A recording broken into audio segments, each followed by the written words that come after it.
નમસ્કાર મિત્રો, આપ જોઈ રહ્યા છો કે મરસીનો પાક છે. આ 2 વીઘાનું મારું ખેતર છે. આ ખેતરની અંદર અમે ગયા વર્ષે શણ વાવેલી હતી. જે 40-45 દિવસની શણ થઈ ત્યાર પછી એમને રોટાવેટર મારી કટિંગ કરી ત્યારબાદ પલાવ મારીને જમીનની અંદર ભેળવી દીધી. ત્યાર પછી જ્યારે વાવણીનો સમય થવાનો થયો ત્યારે મેં પેલા બેડ બનાવ્યા. બેડ બનાવ્યા પછી મલ્ચિંગ પાથર્યું અને મલ્ચિંગ પાથર્યા પછી મેં મરચી છોપ્યું. તમે જોઈ શકો આ મરચીનો ગ્રોથ ના પાન અને મરચાં ખૂબ જ એકદમ સરસ છે. આ મરચીમાં ઉતારો પણ બહુ સરસ છે અને આ રીતની મરચી એકદમ સરસ થાય છે. એનું કારણ એક જ છે કે જે ગયા વર્ષે અમે આમાં છાણ વાવી એનું છે જમીનમાં કાર્બન વધે છે જમીનમાં તેમજ નાઇટ્રોજન પણ મેન્ટેન થાય છે. અને પીએચ લેવલ પણ એકદમ લેવલ થાય છે. તો તમે જોઈ શકો આ રીતની મરસી ખુબ સરસ થઈ છે 2 વીઘાની. તો આ મરસી મે પાવડર ફોર્મમાં પણ વેચશું અને ડાયરેક્ટ સૂકા મરસા પણ વેચશું. લીલા મરસા આપણે તોડીને વેચતા નથી. કારણ કે આ મરસી આપણે પકવવા માટે જ વાવી હતી. અને આપણે પહેલી વાર જ વાવી છે. અગાઉ મરસી ન થતી એવું બધા કહેતા કે આપણે મરસી ના થાય. પણ જે શણ વાવ્યા પછી લીલો પડવાશ જમીનમાં ભેળવ્યા ત્યારબાદ મને એમ થાય કે નહીં ખરેખર લીલા પડવાશથી જમીનમાં ખૂબ જ ફાયદો થાય છે. આપ જોઈ શકો છો. નમસ્કાર, જય જવાન, જય કિસાન. આગળ વિડીયોમાં બન્યા રહો.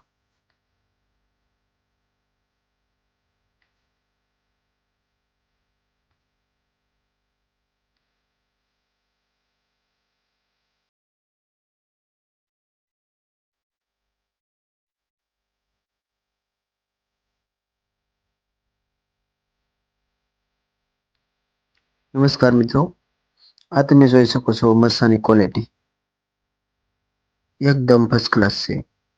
આગળ તમે જોઈ શકશો કઈ રીતે એમની હુકમણી થાય છે.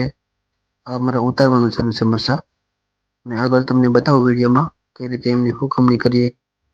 કઈ રીતના સુકવવાના તમને બતાવો.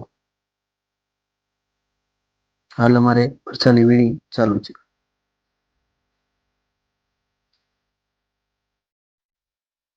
આગળ તમે જોઈ લો આ રીતે મરસાની સુકવણી થાય છે.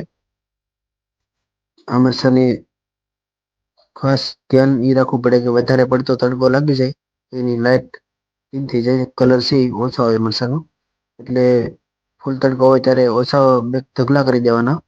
મીડિયમ તડકો હોય ત્યારે ખુલ્લા કરવાના. આ રીતની એને ધીમા 2 વખત ફેરવવા પડે. આ રીતે સુકાય એટલે એકદમ સરસ કલર આવે જોઈ શકો.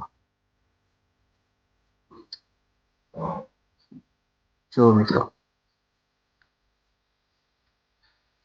આપણે નીચે કાપડ સાદું કાપડ પાથરેલું છે જેથી કરીને મરસા એકદમ ગરમ ન થાય નીચેથી તપે નહીં. આની જગ્યાએ તાલપત્રી કે એવું કઈ પાથરીએ તો મરસું નીચેથી જ તપી જાય. એટલે એક ભાગ એનો વાઈટ થઈ જાય મરચાંનો એટલે કલર બરાબર ના આવે એટલા માટે અમે સાદું કાપડ પાથરેલું છે નીચે. જેથી કરીને મરચાંનો કલર એકદમ સરસ રહે. ત્યાં જે રીતે વીણાય એ રીતે એમને સૂકવેલા છે આજુબાજુમાં. જોઈ શકો તમે મરચાંનો કલર એકદમ સરસ છે. ને આ મરચું મીડિયમ તીખું આવે.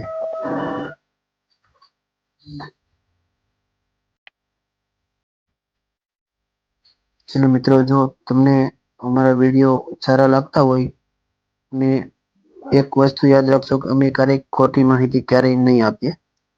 તો અમારા વિડીયો તમને ગમે તો અમારા વિડીયો જોવા વિનંતી.